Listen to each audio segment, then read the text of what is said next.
नमस्कार. लोकमहाराष्ट्र बातमीपत्रात आपले स्वागत आहे. बचत गटांच्या उत्पादनांना राष्ट्रीय स्तरावर बाजारपेठ उपलब्ध होण्यासाठी मार्केटिंग ॲप तयार करण्याचे मुख्यमंत्र्यांचे निर्देश. पहा लोक महाराष्ट्र माझावर.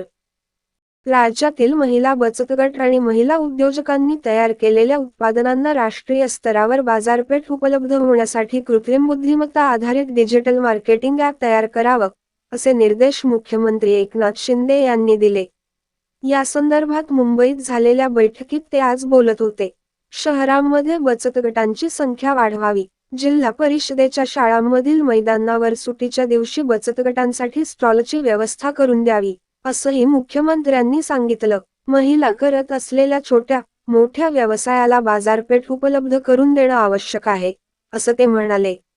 राज्यात सुमारे 7,82,000 बचत गट कार्यरत असून महानगरांमध्ये बचत गट महिलांनी उत्पादित केलेल्या वस्तूंना स्टॉलची उभारणी करण्यासाठी महापालिकांनी पुढाकार घ्यावा, अशा सूचना त्यांनी दिल्या. पुढील बातम्यांसाठी चॅनलला लाईक व सबस्क्राईब करा. धन्यवाद.